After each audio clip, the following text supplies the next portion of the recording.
Welcome to Water Testing Methods. My name is Kazi Chinda, and I'm currently a freshman at Harvard thinking about studying biomedical engineering. And I'm Alejandro Gracia-John, and I'm a sophomore currently studying mechanical engineering. The first big question is, why do we test water in different regions? And there's two main categories: medical reasons and practical.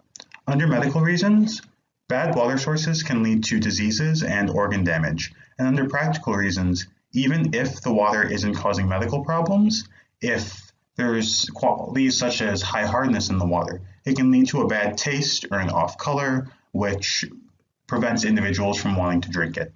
Also, with certain contaminants such as E. coli, their presence can indicate that there's contamination sources, such as agricultural waste or human waste, and those are avoidable if you know that they're present. It estimates that 140 to 200,000 people die every year from diarrhea due to unsafe drinking water, and this is a preventable problem. So first, we want to look at the main contaminants, the contaminants found in water sources. So we want to know, what are these contaminants and where do they come from? There are three main types of contaminants that we will cover. So the first contaminants we are going to talk about are the primary contaminants. The EPA has established national primary drinking water regulations, and these set a mandatory water quality standard for drinking water contaminants. So these are enforceable standards in the United States. And these primary contaminants are the main contaminants that pose a risk to human health. So the first one of these contaminants we are going to talk about are the chemical contaminants. For chemical contaminants, we have ammonia, nitrate, nitrite, phosphate, and we also have the heavy metals, such as arsenic, lead, mercury, cadmium, and chromium. The heavy metals mostly come from industrial runoff, whereas the three chemicals on the left side are mainly from agricultural runoff. However, arsenic can also occur naturally, so this is why whenever we are testing water, even if the area is not near any industrial activity, we should still test for arsenic. And finally, we need to also test for chlorine. So this is after the water has been treated to disinfect the water. We want a certain level of chlorine because without chlorine, bacteria may be growing in the water. However, if the chlorine is too high, this can also pose health effects. The second contaminant is from soil. So these include hardness, alkalinity, pH, total dissolved solids, total suspended solids, turbidity, and salinity. So the sources for these come mainly from soil composition and rock formation. Next, we have these include parasites, insect larvae, coliform bacteria, fecal coliform bacteria, and E. coli. So we should note here that coliform bacteria is actually naturally occurring in the environment. However, fecal coliform bacteria comes from either human waste or animal waste. So this is an indicator that the water has been contaminated by human or animal waste, and there may be other contaminants in the water that should be tested for. For the second portion of our presentation, we're going to cover testing methods. So after we've discussed these contaminants, how do we identify and quantify how much of them are actually in water sources? There are a couple different things to keep in mind when you're collecting samples. Under general tips, you should always sample from what you expect to be the cleanest sites first if you're sampling from a variety of different locations. So if you're sampling from a water collection system and a body of water, for example, you should sample from the water collection system first, because if your equipment gets contaminated from the lake or the river, then that could carry over and skew your results. You should also make sure to collect living contaminants last, such as bacteria, if you're collecting a variety of different sample types, since those usually need to be incubated. Avoid contamination at as many points as you can, which means disinfect your sampling point, the spigot on the water collection system, or disinfect your containers if you're collecting from a body of water. and don't touch the inside of the container or the cap, since that can also skew your results. If you're collecting from natural bodies of water, you should look for uniform unidirectional flow whenever possible, because if there's eddies or other turbulence in the water, that can stir up debris from the bottom and again skew your results. And avoid point sources of contamination, because those can introduce contaminants which you wouldn't otherwise detect. Always sample upstream of man-made structures such as bridges, because those can leach chemicals into the water, again skewing your results. And finally, when you're sampling from wells, there's a couple special things to note. Measure the water level in advance, because you need to remove 3 or more well volumes of standing water before testing, and that's called purging. The problem with wells is that over time, atmospheric contaminants can get inside, and if you test the water that's been sitting in there for a while, then those contaminants will show up in your results. And so you want to purge the well and remove that water so that you're sampling water directly from the aquifer into the water that may have been contaminated. And don't sample from wells that are excessively shallow, because again, that can stir up contaminants. There's a variety of different tests that you can do during trips, but there's 3 main limiting factors. Some of them require a very large setup, some of them are just not worth doing, and other ones take a lot of time. And so we really have to focus on the tests that are in the middle, that we do have the setup and resources for while in country, that are important and will give us relevant information, and that won't take an excessively long time.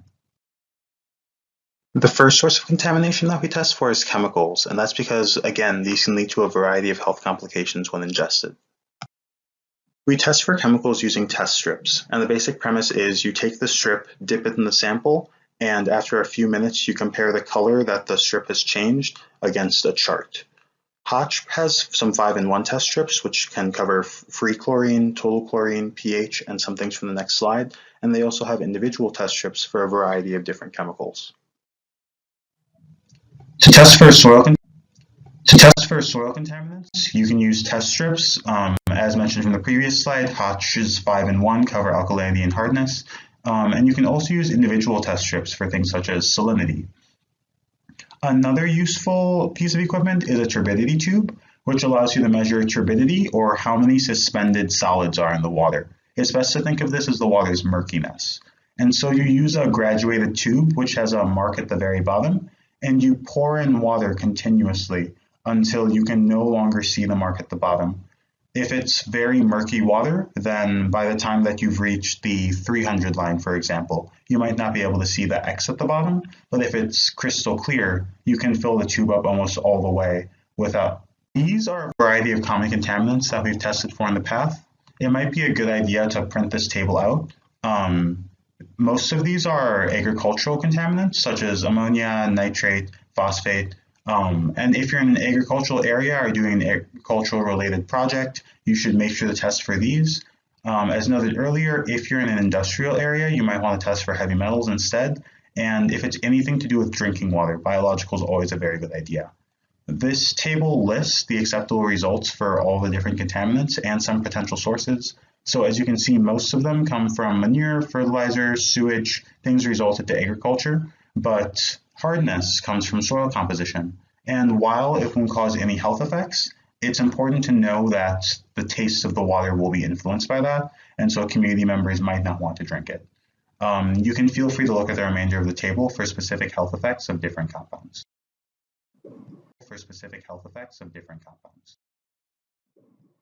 This table is on contaminant levels.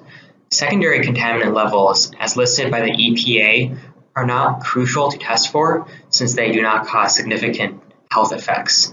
However, it is recommended that you test for these because these contaminants can lead to changes in the aesthetic quality of the water. So this includes changing the taste of the water, or changing how the water looks, or how the water smells. Examples of contaminants that change the color are aluminum, or copper, or iron. And there are also other contaminants that can change the taste, such as chloride, fluoride, or ion, or even sulfate.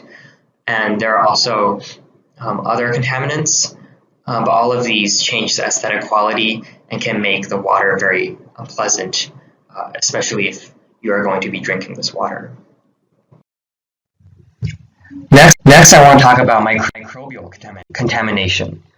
So we mentioned this earlier, but just to review, microbial contamination includes pathogens such as bacteria, viruses, and parasites, and all of these can cause a wide range of health problems. A main microbial contamination is coliform bacteria.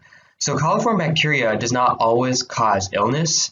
However, the presence of coliform bacteria usually is a very good indicator that the water has come into contact with animal waste or with human waste. And because the water has come into contact with these contaminants, it's an indicator that there may be many other microbial contaminants that might cause more serious health risks.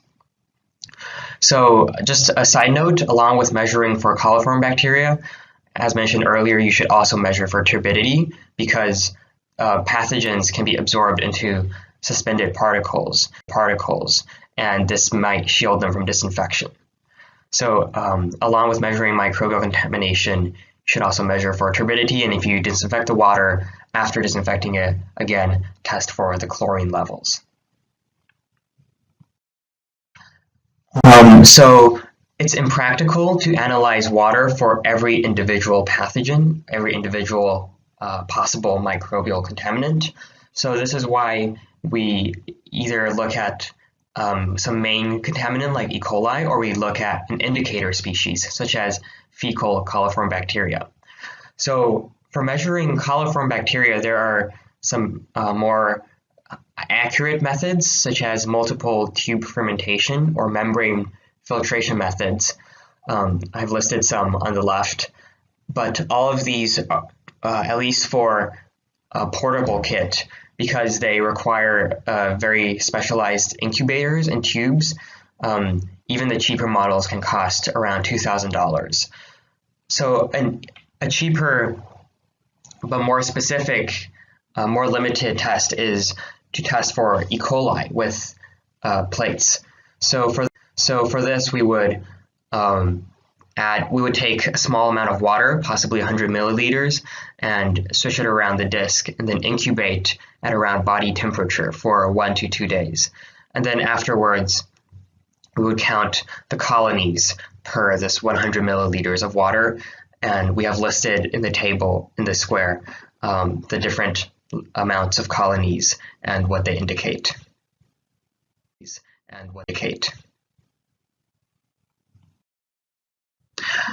Another simple test is the hydrogen sulfide test. So this test provides a qualitative result. So by using this test, we can find out if the water contains coliform bacteria. Although it won't tell us exactly what the levels of coliform bacteria are, it's a very simple test for finding out if there is this bacteria, and if there is, this indicates that there may be other more serious contaminants than we should test for later on. So the test procedure is fairly simple because many of these bacteria lead to hydrogen sulfide production. This hydrogen sulfide, when mixed in with iron, forms a black iron sulfide precipitate. So basically for this test, we are, and after swishing it around and letting it incubate, and also note that the incubator doesn't have to be that precise. It is, all we need to do is to make sure that the water stays fairly warm, around 25 to 30 degrees Celsius for 1 to 2 days. And then after this period, we can look at the water and see how black it has become due to the hydrogen sulfide reacting with the iron. And this will give us an indication of if there is if there is bacteria, and we can have an estimation of how much there is. Now we're going to cover some key takeaways from our water testing presentation. The first takeaway is that we do not test for everything. We don't have the time or the resources while in country. So we have to predict likely contaminants that we might encounter and prepare accordingly. So for example, Los Sanchez is a largely agricultural community, and so it makes sense to test for things like ammonium instead of things like heavy metals, which are mainly found in industrial runoff. Nevertheless, arsenic is an important thing to test for because it's naturally occurring. And so you really have to keep what contaminants the community might face in mind when you're preparing to travel. So this is a table of some things that we have tested for in the past. As you can see, the vast majority of them are done using test strips, which are mainly procured from Hotch, and we've included the product numbers to the right so that you can use the same materials if you'd like. But there's a couple of exceptions that I'm going to touch on. Arsenic is done using test strips, but it also requires a reagent because you aren't testing for the arsenic directly. It's reacting with mercury, and the product of that is being tested with the test strips. Hardness through pH, as we mentioned earlier, can be tested using the 5-in-1 test strips, but total dissolved solids is done a little bit differently. It can be tested one of two different ways, using a conductivity meter or gravimetrically. Gravimetrically involves the use of filter paper, and so you saturate the paper using water from your source, and you record the change in mass from the paper by itself versus after it's dried out. But that requires a precise scale, and you also have to store that in cases it makes more sense to bring along a conductivity meter. And that's a probe that you can insert into a water sample, and it'll send out a charge, and based on how much it receives back, that tells you how many ions are in the water, and you can estimate the total dissolved solids straight off the meter. And finally, as we mentioned before, E. coli is done using a Petri dish, which you can get from 3M. Again, the product number is included. And you swish around 100 milliliters of water, and you count the number of dark blue and purple colonies to determine the number of bacterial colonies in the water. For example, these are some tests that we might want to use for our projects this year. Microbial tests can be very useful. As we mentioned earlier, you can incubate samples in country, and that's useful when you're designing a system, because if you're moving water around or working with drinking water, you want to make sure that there aren't living contaminants inside of your water storage vessels, etc. If you're doing something involving filtration, you can test for turbidity or total dissolved solids, because if you're collecting water from a roof, for example, and storing it in a tank, and you're using a first flush filtration system, turbidity allows you to determine how many of those contaminants are getting past your filtration system and into your tank. And total dissolved solids lets you know how many of those contaminants are just getting washed off of a roof, for example, and getting into your tank. Iron's another useful test to do if you're determining runoff from a roof, because again, while it isn't a health hazard, it can affect the water taste and allow bacteria to grow.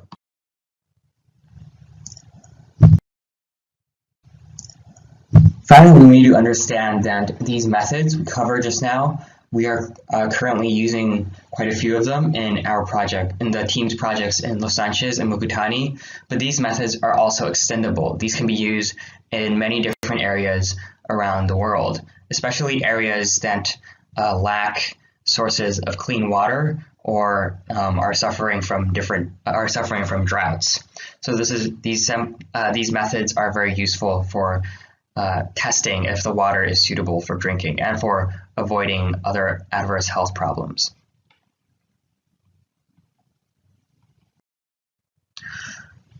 Collected.